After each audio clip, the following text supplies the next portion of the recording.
शिक्षा उस शेरनी का दूध है, जो इसे पिया है वो दहाड़ा है। और आप अगर दहाड़ना चाहते हैं तो शिक्षा के सिवा कोई रास्ता नहीं है आपको, फिर सब हर कदम पे लोग आपको दबाते हैं। कलाम साहब ने भी कहा था कि किसी देश का भविष्य किसी कॉलेज के अंतिम बेंच पर बैठा हुआ विद्यार्थी के देख क्या बता सकते हैं। गरीबी होना कोई पाप नहीं है। एक रेस के घोड़ा को अगर आप देखिएगा ना, तो रेस पे घोड़े पे जो बैठा होता है घुड़सवार, उस घोड़े को बहुत मारता है, इतना तकलीफ देता है कि घोड़ा को समझ में नहीं आता है कि हमको तकलीफ क्यों दे रहा है। लेकिन रियलिटी में देखिएगा ना, तो उसका मालिक उस घोड़े को जिताना चाहता है। तो उसी तरह हमारा मालिक भगवान है। अगर हमें गरीबी दे रहा है, तकलीफ दे रहा है ना, तो आप इससे घबराइए नहीं। वो मालिक हमें जिताना चाह रहा है, और आप रेस छोड़ के भाग जाइएगा तो क्या करेगा? वो तो आपको जिताना चाह रहा है। आप अगर कोई मूवी देखती हैं तो आपको 2 से ढाई घंटे की मूवी बड़ी अच्छे से याद हो जाती है। लेकिन आप कभी गौर कीजिएगा कि उस मूवी को बनाने वाला डायरेक्टर उस 2 घंटे की मूवी के लिए 2 साल से मेहनत कर रहा था, तब तो आपको याद हो गया ना। तो उसी तरह की स्टूडेंट जो होता है ना, उसके मेहनत को कम करने के लिए एक टीचर को मेहनत करना पड़ेगा, उसे प्रेजेंटेशन देना पड़ेगा, उसे अपनी भाषा में बताना पड़ेगा कि एक लड़का जो है वो भोजपुरी बेल्ट का है। भोजपुरी वालों को तो पहले ये लगता है कि हम बहुत पीछे हैं। अरे भाई, तुम नहीं पीछे हो, जितना एक CBSE ICSE बोर्ड का जानता है उतना ही तुम जानते हो। बल्कि ये जो गांव के लड़के ये ज़्यादा मेहनत करते हैं, 20-20 किलोमीटर साइकिल चला के आते हैं। किसी शहर के लड़के के लिए पॉसिबल नहीं है उतना, तो ये ज़्यादा मेहनत करते हैं। तो इनके लिए क्या होता है ना कि इनके पास सुविधाएं। स्टूडेंट्स की सफलता में 3 चीज़ का योगदान होता है। एक उनके गार्जियन का योगदान होता है, गार्जियन को भी हर पल उसको डर बना के रखना चाहिए कि भैया तुम पढ़ो इसको। दूसरा टीचर्स का होना चाहिए, टीचर्स उसके अंदर फ्रेंडली होने चाहिए, अच्छे से समझाना चाहिए, और खुद स्टूडेंट्स का। अगर ये तीनों का संयोग हो गया ना, तो दुनिया में ऐसा कोई चीज़ नहीं है जिसे जीता नहीं जा सकता। जिस दिन हिंदुस्तान का लड़का इस एनर्जी के साथ स्कूल में जाएगा, जिस एनर्जी से वो सिनेमा घर में जाता है किसी मूवी को देखने के लिए, उस दिन ये देश बदल जाएगा। और ये पक्का बदलेगा, ये मेरा पूर्ण विश्वास है। थोड़ा वक्त लगेगा, लेकिन ऐसा नहीं है कि बदलेगा नहीं। पढ़ाई इतना दिलचस्प चीज़ होता है ना कि आपको 1 घंटे का क्लास कब खत्म हो जाएगा पता ही नहीं चलेगा, बशर्ते टीचर्स उस माहौल में देखा हो। देखिए, पढ़ाई की 2 चीज़ें होती हैं। एक टीचर जो होता है ना, वो तो पढ़ लिया, उसका लेवल बहुत ऊपर है, और जो स्टूडेंट है ना, वो तो अभी शुरुआत कर रहा है, तो उसका लेवल बहुत नीचे है। बड़ा अंतर होता है ना ये 2 चीज़ों में समन्वय बनाना। जैसे सुई में धागा डालना, दोनों को एक लाइनर होना जरूरी है, तो ही जाएगा।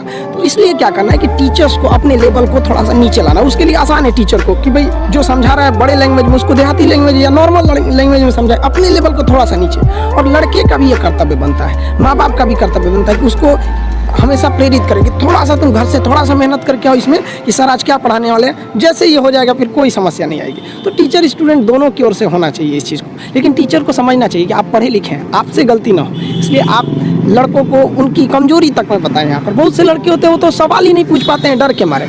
ये नहीं होना चाहिए, क्योंकि वो टीचर को टीचर समझ रहा है। लेकिन अगर टीचर को जिस दिन वो दोस्त समझने लगेगा ना, वो सवाल पूछेगा। और अगर वो सवाल नहीं पूछ रहा है तो आप क्या कर रहे हैं? 130 करोड़ जनसंख्या में आप एक मानव संसाधन को खराब कर रहे हैं अपने विद्यालय में बैठा के। वो सवाल नहीं पूछा तो क्या करें? मेरा लाइफ का एक ही प्लान है कि भाई जो स्टूडेंट्स हैं ना, स्टूडेंट्स ये इस देश को बदल सकते हैं। आज़ादी से पहले अगर आप गौर कीजिएगा ना, तो देश को बदला था वकीलों ने मिलकर। आप चाहे वो महात्मा गांधी को उठाइए, जवाहरलाल नेहरू, मोतीलाल नेहरू, या भीमराव अंबेडकर साहब, सरदार पटेल, या जितने भी हमारे स्वतंत्रता सेनानी रहे, तो ज़्यादातर लोगों ने वकील थे वो उस वक्त में। लेकिन अभी की जो दौर है वो युवाओं के हाथ में, स्टूडेंट्स के हाथ में। अब युवा अपने अधिकार के लिए आप दबिए नहीं, आप दबेंगे तो दबाएंगे। और आप पढ़े लिखे होकर दब जाएंगे तो फिर एक अनपढ़ को तो कुचल दिया जाएगा, उसको दबाया ही नहीं जाएगा। तो अब स्टूडेंट्स जाग गया है, अब स्टूडेंट्स को कोई नहीं रोक सकता। आगे वाले देश का भविष्य वही है। और हमारे कलाम साहब ने भी कहा था कि किसी देश का भविष्य किसी कॉलेज के अंतिम बेंच पर बैठा हुआ विद्यार्थी के देख के। स्टूडेंट सरकारी स्कूल में पढ़ने जाता है तो आपको क्या लगता है उसको कितना नॉलेज मिलेगा? वो 1 घंटा बैठेगा तो 1 घंटा में कितना नॉलेज गेन कर पाएगा? तो वहाँ एक कॉलेज के मैनेजमेंट की भी गलती है, और स्टूडेंट्स में भी है कि भाई देखिए, आप कॉलेज नहीं जाइएगा तो फिर स्कूल और कॉलेज जो होता है ना, माँ का दूध होता है, और ये सबके लिए ज़रूरी होता है। ये ज़रूरी है, वहाँ उनको भी समझना पड़ेगा। और गार्जियन के अंदर भी एक नैतिकता आनी चाहिए। और स्टूडेंट की जो सबसे बड़ी खराबी क्या है ना, उनके अंदर इच्छा है कि हमें कुछ करना है, उनके अंदर शौक है कि हमें नौकरी पाना है, पढ़ाई करना है, लेकिन उनके अंदर डर नहीं है। और ये डर बहुत ज़रूरी चीज़ होता है। किसी भी रिलेशन को बनाने के लिए ना, डर, ज़रूरत और इंसानियत ये बना रहना ज़रूरी है। तो टीचर के अंदर इंसानियत होना चाहिए कि भैया हमें लड़कों को पढ़ाना है। लड़के के अंदर ज़रूरत है कि अगर हम पढ़े लिखेंगे नहीं, आगे नहीं जाएंगे, तो हम कोई अच्छा काम नहीं कर पाएंगे। और डर तो सबसे ज़्यादा ज़रूरत है उसके जॉब की या किसी चीज़ का। डर तो होना ज़रूरी है कि अगर नहीं पढ़ेंगे तो समाज में हमको एकदम पीछे कर दिया जाएगा। तो स्टूडेंट के अंदर ना अभी डर नहीं रहा है, कह रहा है अरे क्या दिक्कत है, अगली बार फिर भर देंगे फॉर्म, फिर कर देंगे, ये कर देंगे। और गार्जियन भी नहीं पूछता है उससे कि इस साल रिजल्ट नहीं हुआ तो क्यों नहीं हुआ। लड़का एग्ज़ाम देने जाता है ना, तो उसको पता चल जाता है एग्जामिनेशन हॉल में कि मेरा रिजल्ट होगा या नहीं होगा, और ये रियलिटी है। अगर आप वेट कर रहे हैं ना तो समझिए कि आपकी संभावना कम है रिजल्ट होने की, क्योंकि जिनका रिजल्ट होता है वो एग्जामिनेशन हॉल में जमा जाता है, और जब लड़का फेल होता है ना तो एक बहाना खोजने लगता है, ये प्रॉब्लम था, तबीयत ठीक नहीं थी, ऐसा हो गया, जबकि ऐसा चीज़ नहीं है। आप शुरुआत से ही गलती करते आ रहे हैं। ये लड़कों की भी भावना है, उनको भी अपने चेंज करना चाहिए इस सोच को। ये भी होना कोई पाप नहीं है। एक रेस के घोड़ा को अगर आप देखिएगा ना, तो रेस पे घोड़ा पे ना, घोड़े पे जो बैठा होता है घोड़सवार, उस घोड़े को बहुत मारता है, इतना तकलीफ देता है कि घोड़ा को समझ में नहीं आता है कि हमको तकलीफ क्यों दे रहा है। लेकिन रियलिटी में देखिएगा ना तो उसका मालिक उस घोड़े को जिताना चाहता है। तो उसी तरह हमारा मालिक भगवान है। अगर हमें गरीबी दे रहा है, तकलीफ दे रहा है ना, तो आप इससे घबराइए नहीं। वो मालिक हमें जिताना चाह रहा है, और आप रेस छोड़ के भाग जाइएगा तो क्या करेगा वो? तो आपको जिताना चाह रहा है। तो गरीबी कोई नहीं। हम लोग खुद जब अपने स्टूडेंट लाइफ में थे तो हम लोग उसमें गुरुद्वारा में जाके खाना खाए थे, ये हालत था हम लोग का। इसीलिए हम भी अब कभी कभी जहाँ पे मतलब फ्री डोनेशन में नहीं, समाज सेवी लोग खाना खिला देते हैं, तो उतना घर से हम लोग कभी कुछ नहीं था, तो वहाँ जाके खाना खा लेते थे। इसीलिए अब जब आदमी के पास है तो हम लोग भी थोड़ा अनाथ आश्रम या ऐसे चीज़ों पे हेल्प कर देते हैं। तो ऐसा नहीं है कि हम लोग भी बहुत बड़े घर से आए थे लोग, ऐसा नहीं है।